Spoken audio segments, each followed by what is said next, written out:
为了报复我的亲姐姐，我故意打扮成她喜欢的模样，然后跟她偶遇，只为让她对我一见钟情，就是要让她知道，有情人终成姐弟的时候，杀人诛心。前世我被认回豪门后，亲姐姐为了贾少爷处处跟我作对，不仅到处散播我是私生子的谣言，甚至还带头霸凌我。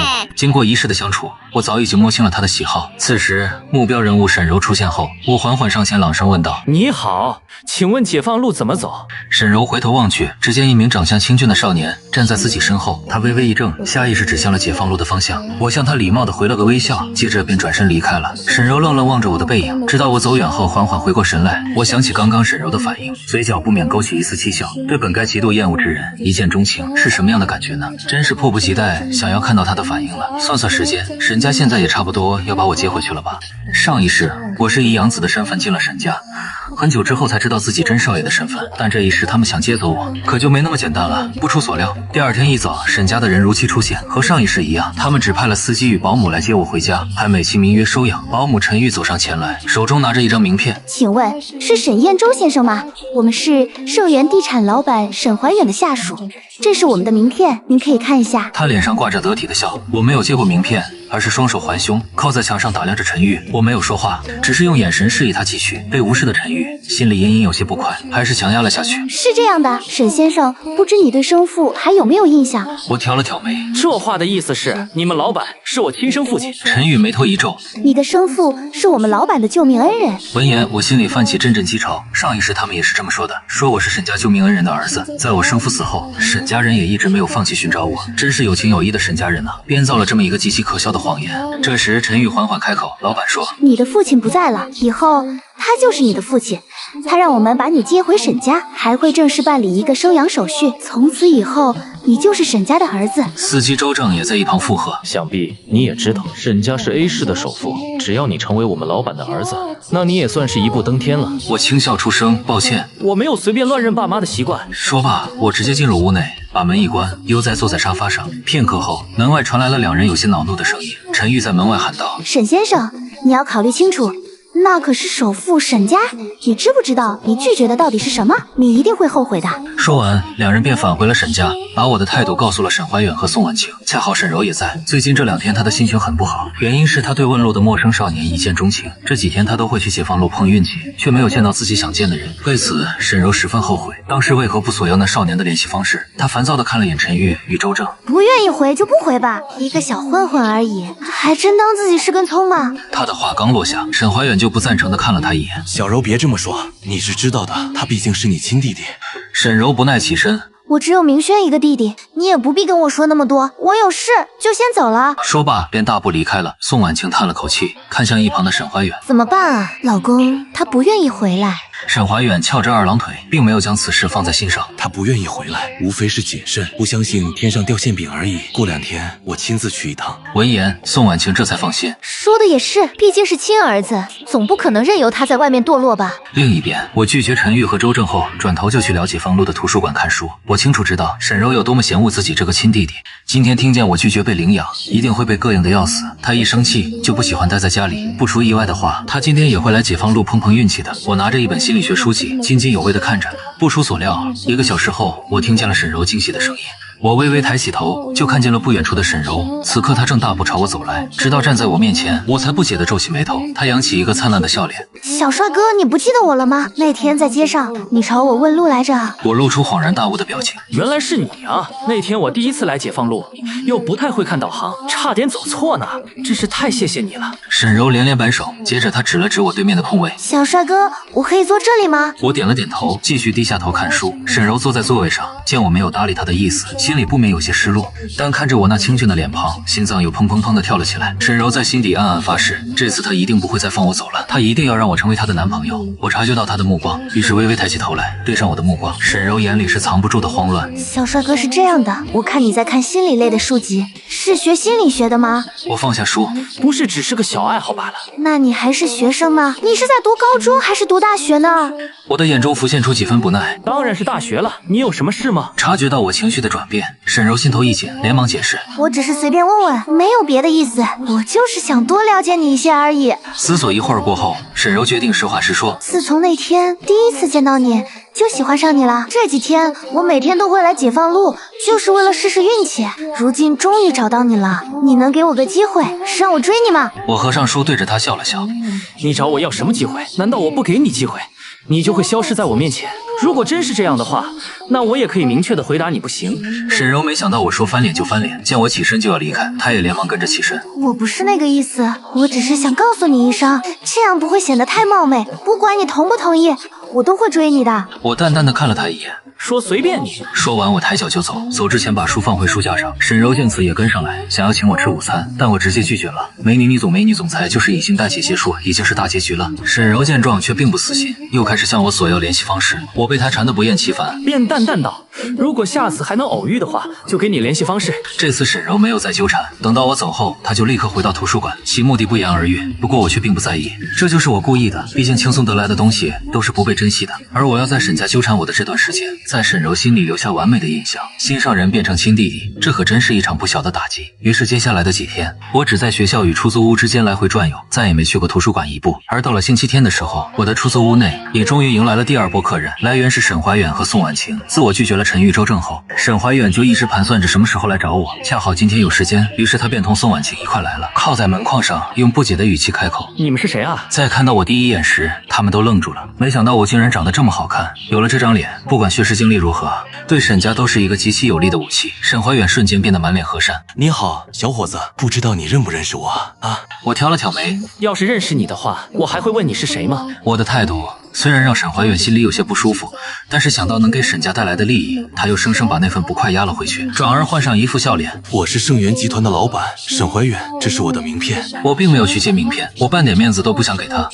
所以呢，你有什么事吗？他也不尴尬，收回名片。他说我的父亲是他的救命恩人，死前的唯一心愿就是好好补偿我。我开口打断他的话，反问道：“所以你是想让我做你的儿子吗？”沈怀远点了点头：“是的。”不过你放心，我会走正式的领养程序，让瑞士所有人都知道你是我沈怀远的儿子。说完，他又叹了口气，用慈爱的目光看向我。他说：“他知道我很小的时候就失去了父母，一个人孤苦伶仃长大很不容易。但不管过去发生了什么，今后他都不会让我再受任何苦了。”我去了沈家后，他们会像待亲生儿子一样待我。虽然沈怀远说的动情，但我却毫无波澜。不必了，还是那句话，我没有乱认爹妈的习惯。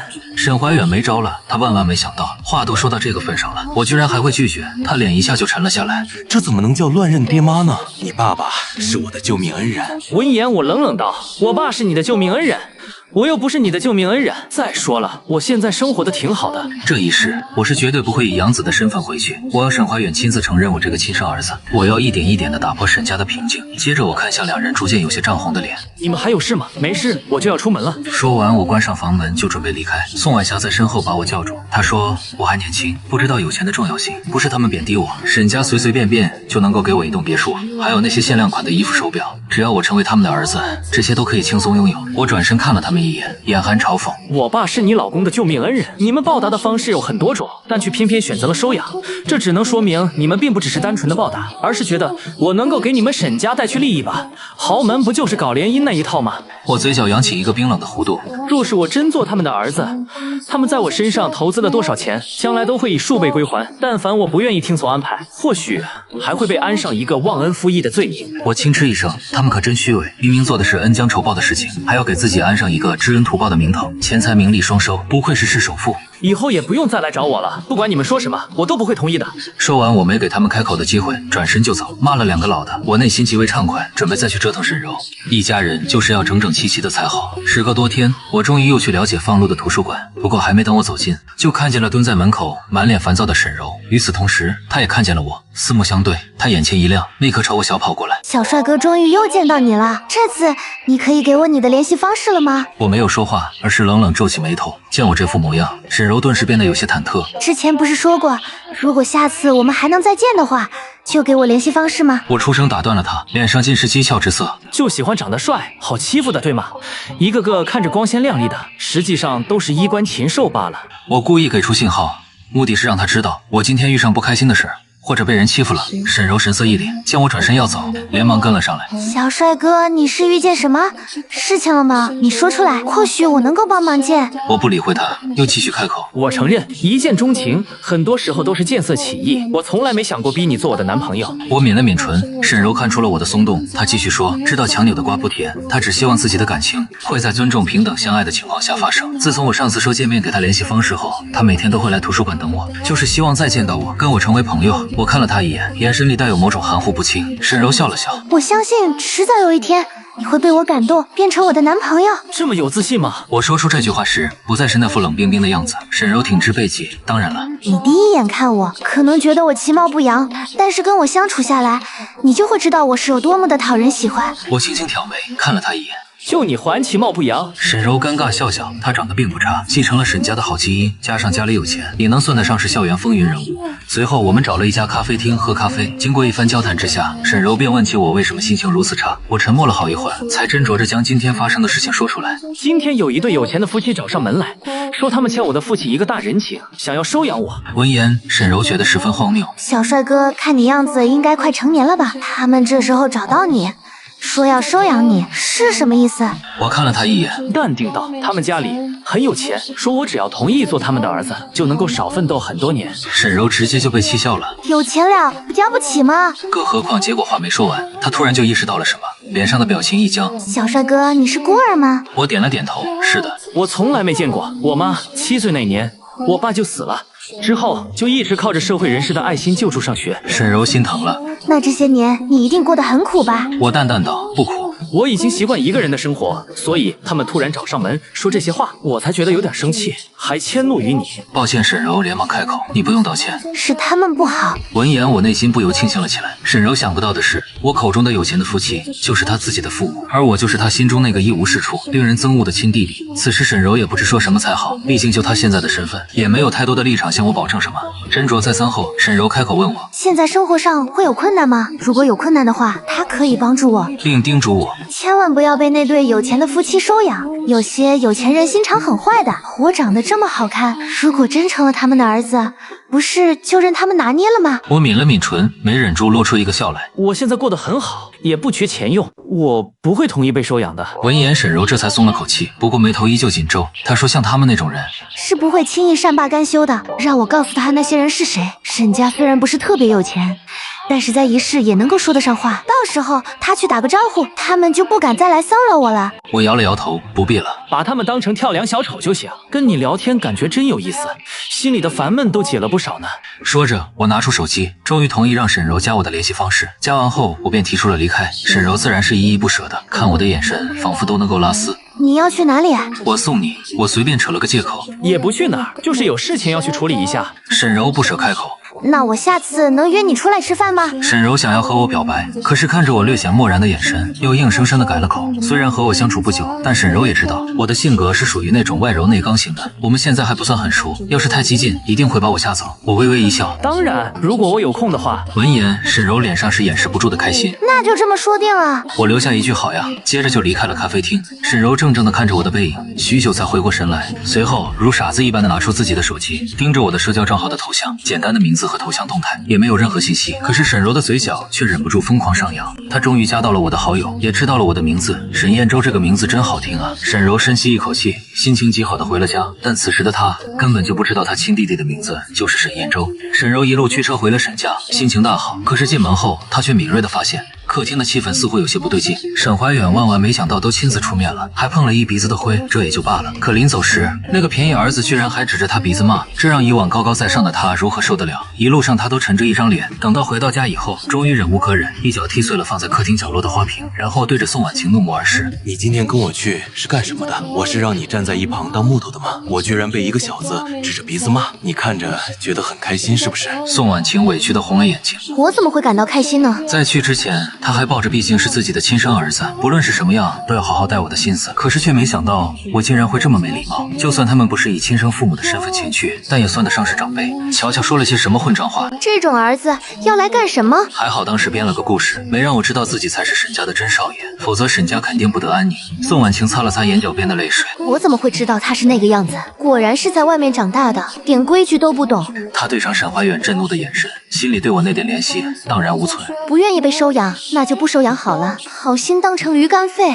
他也不愿做那种吃力不讨好的事情，更何况就我那个性格，要真到了沈家，别给他们气死了。要是我实在过得太差，就给我一笔钱，当了却今生的缘分。从今以后，沈家的儿子就只有明轩一人。沈怀远倒是也不想管，可是想到我那张俊朗的脸，他又觉得心有不甘。沈家在 A 市虽然是首富，可是在全国却排不上号，原因是上流社会的城建方式，也是最快能够搭上大人物的方式。想到此，沈怀远继续对宋婉晴发难，他担心万一以后别人知道了我的身份，设局针对沈家怎么办？随随便便做点什么，传出去都能让沈家没脸。我没规矩，就把我接回来教规矩；不懂事，就逼着我懂事，免得被外面的人指指点点。佣人们不在客厅，所以沈怀远也就没有收敛。你只看得见眼前的1亩3分地，看不见这件事情背后隐藏的利害关系。他是沈家的孩子，必须把他接回来。他的话听起来很有道理，可是宋婉晴在见过我以后，打心眼里不想让我回来。她幽怨地坐在沙发上，心中又气又委屈。她也不愿意被收养啊，总不可能把她的真实身份告诉他吧？她要是以亲生儿子的身份回家，那明轩怎么办？虽然明轩跟他们没有血缘关系，但是他那么可爱懂事，又那么善良，要是被他知道自己是被抱错的，一定会接受不了的。宋婉晴忍不住向沈怀远抱怨：明轩重要还是沈家重要？更何况我什么时候说过要把他的真实身份告诉他了？宋婉晴一愣，可是他今天这个态度……沈怀远眼中闪过一丝狠色。人嘛，没被逼到绝境的时候，嘴都是硬的。宋婉晴大概明白沈怀远想做什么了，想到我的态度，她只觉得自己命苦，委屈的直掉眼泪。而沈柔就是这个时候回来的，看见母亲哭成这样，她心头顿时咯噔一下。妈，发生什么事情了？你怎么哭了？爸呢？你们今天不是去接那个小混混了吗？看见女儿，宋婉晴愈发难过，她用手帕擦拭着脸上的泪水，把今天发生的事情从头到尾的说了一遍，着重突出了我对他们说的那些话，然后又对着沈柔诉说自己的委屈。沈柔勃然大怒，在她心里，那个所谓的亲弟弟不过就是一个小混混，一个小混混能够来到沈家，应该感激涕零。可是对方不仅没有丝毫感激，反而还对着父母恶言相向，还以为自己是个什么东西。如果不是血缘关系，谁愿意多看他一眼？妈，你别哭，爸说的对，像他这种人就必须接回来，免得在外丢了沈家的脸。沈柔眼中闪过一丝阴狠，她已经想好怎么调教那个弟弟了。此时此刻的她完全没想到，她口中的小混混与她心中的男神就是同一个人。被愤怒冲昏了头脑的她，没想到其中的巧合，只想着要怎样给对方一个深刻的教训。她绝对不可能放过那个混混。我在校外随便吃了点东西就回去了。在学校我是有单人宿舍的，一间2层楼的别墅，1楼是我住的地方，2楼就摆一些实验小器械，用来研究科研项目，上头十分重视这个项目。如今这个项目终于快完成了，我的时间变得宽裕起来，也能腾出手来收拾沈家人。回到别墅后，我就去了实验室，思考这个项目的收尾工作，一直到电话铃声响起，才让我如梦初醒。是房东打来的电话，我接起电话，云姐的声音传来：燕州呀，你最近是不是得罪什么人了？房东一来就单刀直入，有人花双倍的价钱要租下你这套房子，还让你3天之内搬出去，我当然不肯同意了，但他居然愿意给10倍的价格。我之前帮了房东的一个忙，所以2人的关系还算不错。10倍的租金，不用想都知道是沈家，我也不想断人财路便回。我知道了，云姐，我明天就搬出去。云姐有些不好意思，不是这个意思，我只是跟你说一声，我不会租给他们的。租吧，10倍的房租为什么不租呢？沈家财大气粗，10倍算得了什么？反正我可以住学校，不过我的情况，希望云姐不要告诉他们。云姐连声答应，我肯定不会告诉他们的。不，他们为什么要针对你啊？你需要帮助吗？云姐有些歉疚，一直絮絮叨叨的我随口应付几句就挂断了电话，眼底满是冷意。我知道沈怀远会动手，却没想到他这么心急，这才刚回去吧就开始出手对付我了。不愧是资本家，翻脸都翻得这么快，这可真有意思。想到此，我挑了挑眉，点开微信就看见沈柔给我发了好几条信息，随便挑了个消息回过去，然后打电话给导师。电话接通，我的声音带着几分委屈：喂，老师，我被人欺负了。我的导师叫张庆，背景深不可测，学校领导对他毕恭毕敬，好几次市长还来找过他，言语之中的尊敬都快要溢出来了。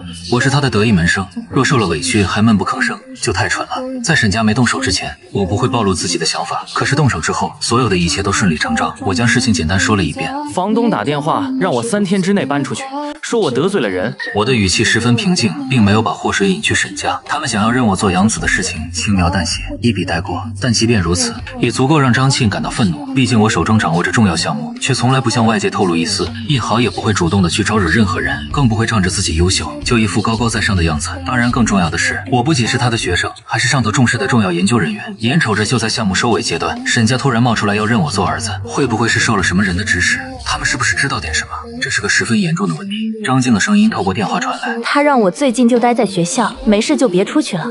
这件事情他会派人去查，当然我也不需要太紧张。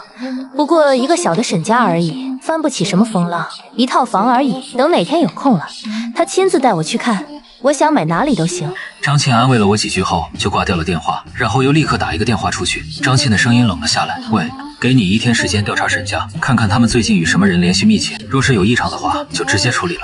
打完电话，我的嘴角勾起一抹淡淡的笑。微信里沈柔已经回消息了，询问现在我是否有空。她正巧在临安大学附近，想请我出去吃个烧烤，我自然不会拒绝。如果不出意外的话，沈柔马上就会知道我的身份。在这之前，我得尽快刷一波好感度，我可不想她脱身的太快。夜风微凉，我将头发稍稍打理了一下，换了一套衣服出去赴约，很简单的搭配，整个人多了几分随意与阳光。而正是这份随意，更打动沈柔的心。看着眼前的我，她呆了1-2秒钟才回过神来，她感觉自己的脸有些发烫，有些局促地道，这么晚了还叫你出来，真是不好意思。相较于沈柔的紧张，我显得十分淡定自若，嘴角微微上扬。没什么不好意思，恰好我现在也饿了。你不是说要去吃烧烤吗？我带你去。沈柔愣愣的点头如捣蒜。临安大学附近开了不少小吃店，烧烤店更是不少。我找了家口碑最好的店，带沈柔前去。此时天色已晚，烧烤店已经差不多坐满了，整个烧烤店闹哄哄的，都是出来吃夜宵的学生。我长得好看，一坐下就吸引了不少人的目光，还朝我对面的沈柔投来了羡慕的眼神。她的虚荣心在这一刻得到了极大的满足，看向我的目光顿时又热切了几分。我看在眼里，内心嗤笑不已。果然啊，不管什么年龄段的女人，只要能够满足她的虚荣心以及面子，就能够轻而易举地获得她的好感。我淡定地将桌上的菜单递给沈柔，看看你想吃点什么。你先点。沈柔就笑，我随便吃点什么都行，我不挑食的。我也不勉强她，我可以给沈柔面子，却绝对不会对其太过殷勤。她喜欢挑战，太顺从的男人很快就会让她失去兴趣。我点了一些烤串和小龙虾，便抬头问沈柔，你吃辣吗？在烧烤店，沈柔忙不迭地点头，吃的多辣我都能吃。我不知可否，把菜单递给老板，就坐在位置上发起了呆。我没有任何与沈柔交谈的打算，看上去心情着实不太美妙。对此，沈柔有些坐立难安，她想了又想，终于想出了话题。咱们点了这么多辣的，是不是应该买点水来喝？我这才回过神来。你看着点就好了。那你喜欢喝什么水？喜欢喝奶茶吗？要不然我去买点奶茶。沈柔的话没说完，突然一杯奶茶就放在了他们的桌上。沈柔一愣，抬头望去，看见一个长相极为甜美的女生，此刻正对着我笑。周轩笑着开口，学弟又是一个人出来吃夜宵吗？诺，这是你喜欢的芋圆奶绿。周轩是临安大学金融系的学生，比我大一届，也是学校里的风云人物。在学校里追求他的男生不计其数，可是他偏偏对我一见钟情。许是碍于自己的面子，他对外从不承认自己喜欢我，但我出现在哪里，他必定会很快追来。若是有女生与我走在一块，他便会用上一些手段让对方知难而退。如今也是一样，他穿着洁白的运动服，气质温柔可人，整个人看起来十分柔和，不过也只是看上去罢了。一开口就暴露了本性，他的第一句话就体现出对沈柔的敌意，第二句话又说明自己与我相熟，再加上他这副温柔可人的样子，若是心思稍微脆弱点的小女生，哪里还敢迎难而上？几乎是瞬间，沈柔心中的警铃大作。我微微挑眉，师姐，你怎么在这儿？但沈柔也不是一般人，很快她就反应过来，眼前这人应该是她的情敌。她深呼吸一口气，内心的胜负欲熊熊燃烧起来。周轩拉开我旁边的位置坐了下去。我也是出来吃夜宵的。3个与他年龄相仿的女生一同拉开椅子坐了下来，原本4人坐的桌子一下子变成了6人，便显得有些拥挤。沈柔的脸瞬间发黑，而那3人已经笑嘻嘻地对着我自我介绍起来。唐敏媛笑着开口，你好小师弟，我叫唐敏媛，跟周轩一个寝室的。我叫莫青，我叫李丽丽。3人衣冠楚楚，长相都不差，虽然他们的举动较为冒昧，但动作言谈举止丝毫不轻浮。自我介绍结束以后，唐敏媛还十分郑重地跟我道了歉，不请自来，非常不好意思。此话一出，莫青就跟着接话。不过周轩老师跟我们念叨你，我们实在是太好奇了。李丽丽也道，对，他就差没把你夸上天了，我们还当他夸张呢。今日一见，果然名不虚传。周轩含笑地打断他们，说什么呢？小师弟，你不要听他们的，他们整天就喜欢胡说。4个人一唱一和，完全将沈柔排除在外，这也是我想要看到的场面。适时出现的追求者会引发沈柔心中的胜负欲，但也不能过犹不及。我用余光瞥了他一眼，他脸色已经很难看，我便抿唇礼貌笑了笑，师姐们好。这是我朋友沈柔，我今晚是和她一块出来吃饭的。我不可能让沈柔太难看，至少现在不会，且在这种情况下替她解围，她对我的好感度会直线上升。周轩的笑容有一瞬间的凝滞，很快他的目光便转向了沈柔。原来你是小师弟的朋友吗？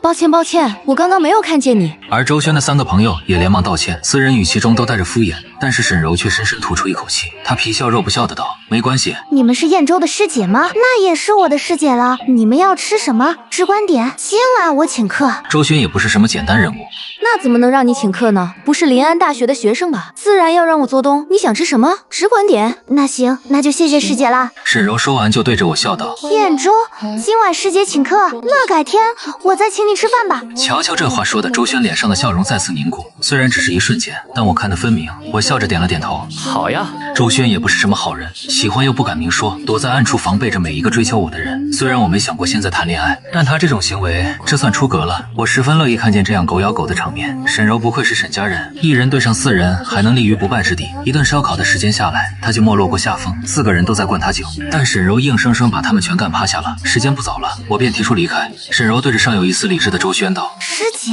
我和燕州就先走了，下次我来临安大学再请你吃饭啊。”多有风度的话，气得周轩差点维持不了表情，但他实在喝得太晕了，只能眼睁睁地看着我们离开。夜风微凉，空气中都是酒的味道，让我有些不适。我看了一眼脸色微红的沈柔，轻轻吐出一口气：“今天真是不好意思，让你受罪了。”这怎么能算受罪呢？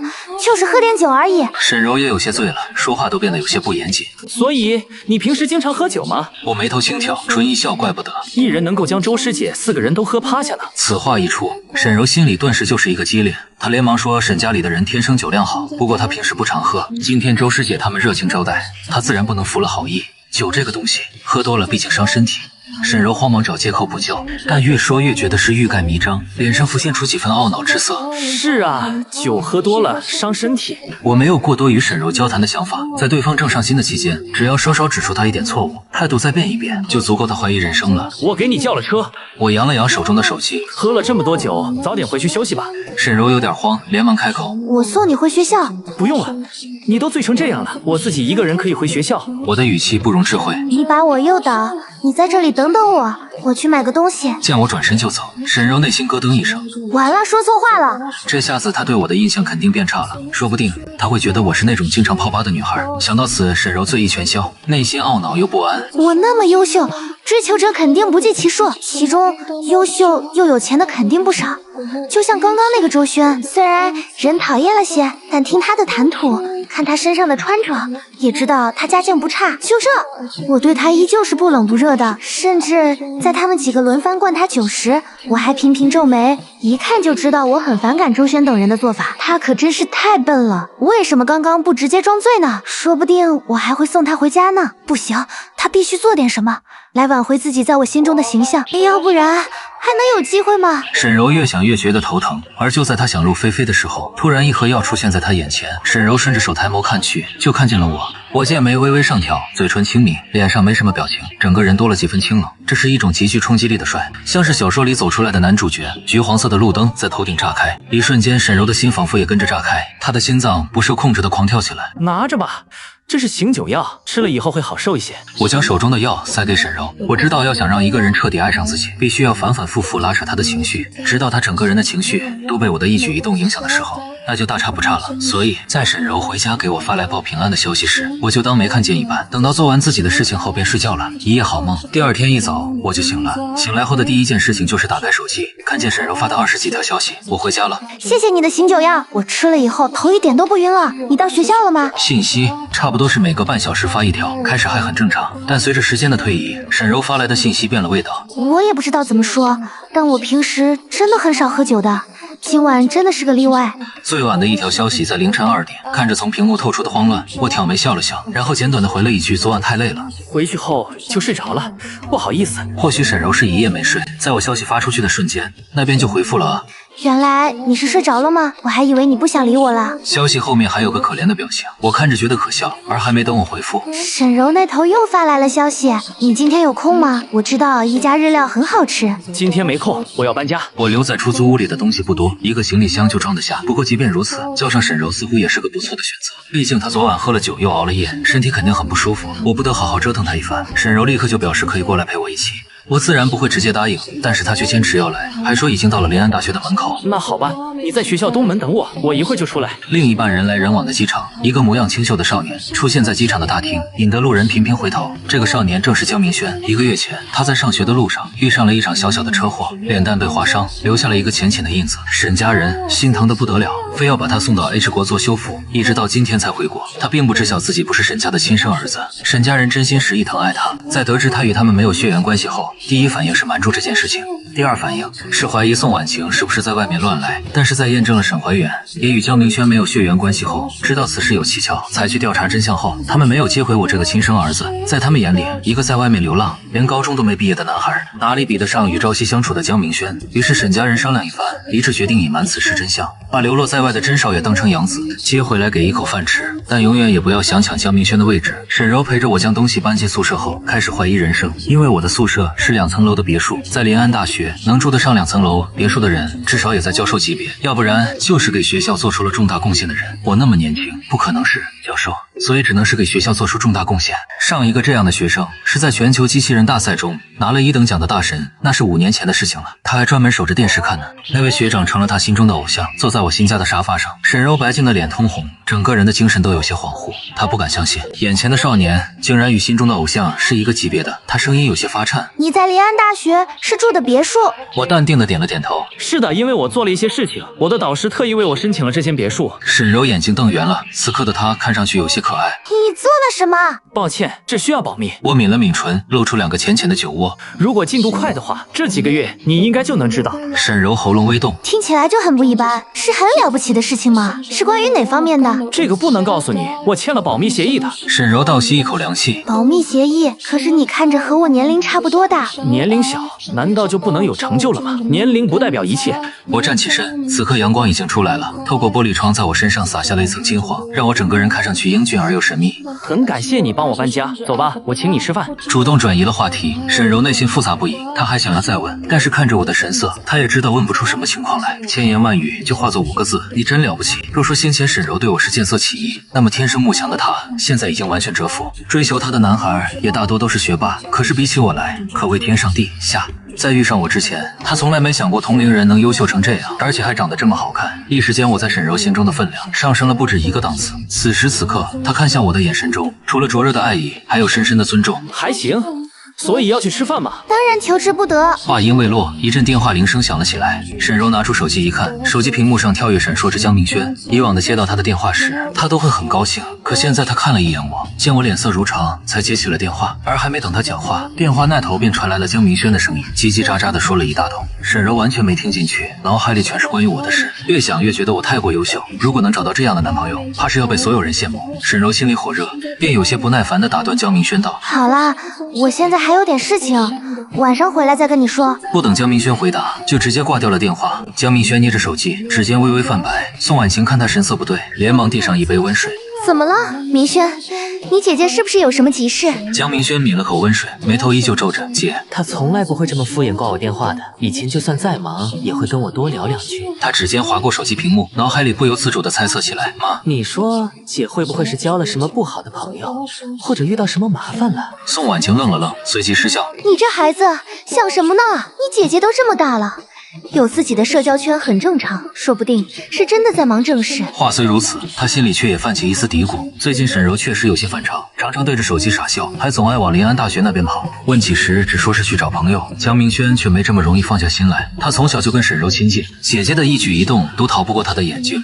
不对，肯定有问题。他放下水杯，等他回来，我一定要问清楚。沈柔挂掉电话后就对我解释说，刚刚打电话的是他弟弟，前段时间出了一个小小的意外，出去玩了一段时间，今天才回国。我抿唇笑了笑，才回国就给你打电话，看来你们俩关系不错。是挺好的，毕竟我就他一个弟弟嘛。说这话的沈柔完全忘记自己的亲弟弟还流落在外，她的眼中满是对江明轩的宠溺，仿佛在她心里，江明轩才是她唯一的血亲。我弟弟很多时候都像个小男孩一样。对了，他和你一样大呢，如果你们2个了遇上的话，应该会有很多共同话题。沈柔兴致勃勃说着自家的事情，想要拉近与我之间的关系。当说到江明轩与我年龄相仿时，他顿时就来了精神。如果他的弟弟真的能与我成为哥们的话，那他的机会不就更大一些吗？沈柔脸上满是兴奋的表情，完全没有看出我眼中的冷漠。阳光透过窗户照进来，在他脸上投下斑驳的光影，他的笑容明媚灿烂，却不知道自己正在与亲弟弟谈论着另一个毫无血缘关系的人。要不什么时候我介绍你们两个认识吧？我的脸上露出一个笑容，那笑容温和而礼貌，却带着几分旁人察觉不到的讽刺。好啊，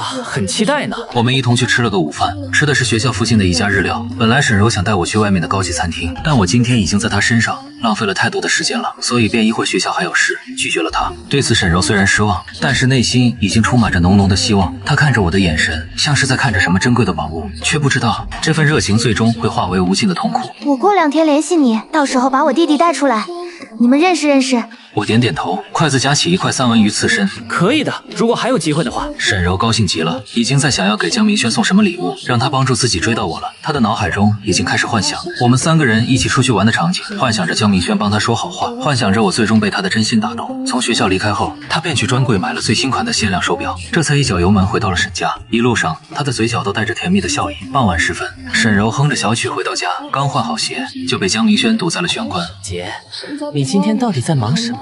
还挂我电话？你是不是有什么事瞒着我？沈柔脸上的笑容一僵，随即有些心虚地避开他的目光。没什么，就是跟朋友在一起，不方便多聊。江明轩不依不饶。什么朋友？是男生还是女生？你最近总往临安大学跑，是不是跟那个人有关？被弟弟戳中心事，沈柔的脸颊瞬间染上红晕，她嗔怪地推了江明轩一把。小孩子家家的，问那么多干什么？我才不是小孩子。江明轩不服气地反驳。我都跟你一样大了，你要是交了男朋友，可不能瞒着我。而且你眼光一向一般，我得帮你把把关，免得你被骗了。沈柔计上心头，她把刚买的限量款手表递给江明轩，一脸兴奋拉着他，力道大的让他有些吃痛，眼中满是期待和兴奋。这话可是你说的。他拿出我的照片，就是这个男生，我真的很喜欢他，你一定要帮帮我。沈柔换男朋友的频率跟翻书差不多，但她的每一任男朋友都是费尽心机追求她，倒追这种事还是第一次。而且听沈柔那意思，似乎还要去迎合对方。作为团宠的江明轩顿时心里极不舒服，他习惯了所有人围着他转，现在却要反过来帮姐姐追别人，这让他感到一种前所未有的挫败感，脸上的笑容一下子就勉强了许多，但是嘴上还是说好啊。等什么时候有空就带我见见他吧，我倒要看看究竟是哪一路神仙能把我姐姐迷成这个样子。沈柔一下子就高兴了，完全没有注意到江明轩眼中闪过的不悦。谢谢弟弟，你是全天下最好的弟弟了。沈柔计划着什么时候让江明轩与我见面，不过还没等他算好时间，沈家的公司就先出事了。首先就是税务局来公司查账，来的人态度强硬，一副公事公办的样子，把公司上下翻了个底朝天。其次，与沈家的合作公司一个两个的纷纷解约，让沈家新投资的项目无法再继续下去。原本谈好的合作，一夜之间全部化为泡影。那些曾经对沈家笑脸相迎的人，现在都避之不及。这一连串的事情让沈怀远焦头烂额，他连续好几天没有睡好觉，整个人都憔悴了许多。长期以往混迹商圈的他，知道这是有人要故意整沈家，于是花了大价钱向以往的合作对象打听消息。开始人家还不愿说，支支吾吾的推脱着，实在看他可怜，才稍微透露一二。对方在电话里说，声音压得很低，像是怕被人听到。你最近应该是得罪了什么人，整治你的人来头很大。一听这话，沈怀远就急了，他想破脑袋也想不清楚到底得罪谁了。最近他做的最大的事情，不过就是想认那个孩子回来。难道是那个孩子在背后搞鬼？不可能啊，他不过是一个高中都没毕业的小混混，哪来这么大的能量？一晚上的时间就急得起了一嘴的燎泡，求爷爷告奶奶。终于又得到一条信息，你也不必太着急。我隐隐听上头透露过几分，说你们欺负国家重要人才，所以才给你们一个小教训而已。国家重要人才，我怎么会欺负国家重要人才呢？我这不是吃饱了没事做吗？他觉得很冤枉，是接触的都是生意场上的人，哪里认识什么国家重要人才，完全就没把对方口中的人才往我身上想。在他的认知里，我不过是一个高中辍学的小混混，哪里配得上国家重要人才这几个字？对方叹了口气，提点到声音中带着几分警告的意味。你前几天是不是花几倍的价钱租下了一套一室一厅？沈怀远下意识就反驳，我租一室一厅干什么？话没落音，突然就想到了前几天为了逼迫我屈服所做的事情，那个又脏又破的一室一厅，他花了大价钱租下来，就是为了逼我就范。心里被顿时一惊，然后一股浓浓的不可置信涌上心间，他的手开始颤抖，手机差点从手中滑落。对方也不再遮遮掩掩，直接坦白，他说沈怀远想认的那个干儿子身份可不得了，上头的人开始是把沈家当间谍查的，查到没问题，才只是给一个简单的教训，这次也不用找什么人运作了，压根儿没用，把该补的钱都给补上，就当破财免灾。至于那些合作赔礼道歉是必须的。说完就直接挂掉了电话。听着电话那头的嘟嘟声音，沈怀远心里的震惊与茫然无以言表，整个人都呆在了原地，手机贴在耳边，久久没有放下。沈怀远从来都没有想过被自己嫌弃的亲生儿子会是国家人才，毕竟从打听到的消息看来，我就只是一个高中没毕业的小混混，一个混混哪有资格做沈家的儿子？最开始在得知这些后，他第一时间就是想着改变我的身份，让我过上锦衣玉食的生活，也算是对得起我了。美女总裁，却没想到我竟然这么厉害。沈怀远不过就是稍稍对我出手，就差点被当成间谍。时间他心里后悔不已，后悔自己当初为什么要那样对我，但很快就被满满的骄傲与兴奋所取代。不愧是他的种，就算长在外面也能如此优秀，才配得上沈家的门楣。既然这样的话，那他就不能以养子的身份回家了，必须是他的亲生儿子。可是如果是这样的话，那明轩怎么办？想到这里，他眉头又皱了起来。他在办公室里来回踱步，脑海中思绪万千。窗外的阳光透过百叶窗，在地毯上投下一道道光影，他却无心欣赏，整个人都沉浸在纷乱的思绪中。深呼吸一口气，拿起手机拨通了宋婉晴的电话。电话很快就接通了，宋婉晴的声音从听筒传来，带着几分关切。怎么了，老公？公司的事情处理好了吗？沉默了片刻，他不知道该如何开口。婉晴，我有件事情要跟你说。宋婉晴听出了他语气中的凝重，声音也变得严肃起来。让他赶紧说。沈怀远将刚刚得知的消息一五一十告诉了宋婉晴。电话那头陷入了长久的沉默，只能听到宋婉晴沉重的呼吸声。许久之后，他才艰难地开口，声音带着几分颤抖。是说那个男孩是国家重要人才？是的，我也没想到会是这样。宋婉晴的声音有些发颤，她似乎也被这个消息震惊到。那现在怎么办？明轩怎么办？沈怀远闭上眼睛，眼角有泪水滑落。他想到了江明轩，那个从小在他身边长大的孩子，虽然不是亲生的，但在他心里，他就是自己的儿子。可是现在他必须做出选择。我也不知道，但是有一点可以确定，他必须回来。而且必须以亲生儿子的身份回来。宋婉晴沉默了，她想到了江明轩那张天真无邪的笑脸，想到了这些年的朝夕相处。那个孩子是他们一手带大的，从牙牙学语到蹒跚学步，从第一次叫爸爸妈妈到现在的懂事乖巧，每一个瞬间都刻在他的记忆里。可是明轩，他从小就在我们身边长大，把我们当成亲生父母。我们也把他当成亲生儿子，如果让他知道真相，他会接受不了的。沈怀远何尝不知道这一点？可是现实摆在眼前，容不得他心软。他是一个商人，在利益面前，感情是最不可靠的东西。我知道，但是我们没有选择。那个男孩的身份太特殊了，如果我们不主动把他接回来，反而会引起上面的怀疑，到时候沈家可能会面临更大的麻烦。宋婉晴叹了口气，声音中带着几分无奈。那就只能用其他办法。沈怀远睁开眼睛，眼中闪过一丝疑惑。什么办法？宋婉晴的声音变得冷硬。既然硬的不行，那就来软的，我就不信了。他还真能对自己亲生父母这么狠心。挂断电话后，沈怀远看着窗外，他眼中闪过一丝复杂的情绪，既有对亲生儿子的骄傲，也有对江明轩的愧疚，更有对未来的不确定。但不管怎样，他必须做出选择，这个选择注定会伤害到某些人。沈怀远拿起手机，拨通了助理的电话，声音恢复了一贯的强势。帮我查一下沈彦舟现在在哪里，然后安排车，我要亲自去见他。助理很快就回复了消息。沈怀远整理了一下衣服，对着镜子看了看仪容，拿起包就离开了办公室。这一次他要以父亲的身份去见我，而不是以沈家董事长的身份。他要放下身段，去求自己的亲生儿子。美女总裁就是已经被女主打败的反派，哪怕再难开口，他也必须这样做。另一边，我正在实验室里研究，实验桌上摆满了各种器材。我坐在椅子上，眉头紧锁，手中的笔不停地在纸上写画画。就在我苦思冥想的时候，手机突然响了起来，是张庆打来的。我接起电话，叫了一声老师。张庆的声音从听筒传来，带着几分调侃。彦舟，沈家的事情我已经处理好了，不过我查到了一些有意思的事情。我挑了挑眉，放下手中的笔。什么事情？沈家想要认你做养子，山鸡上你是他们的亲生儿子，现在那个江少爷跟他们并没有血缘关系。我愣了一下，这个消息倒是出乎我的意料。虽然我知道自己是沈家的亲生儿子，但我没想到张庆会这么快就查出来。老师是怎么查到的？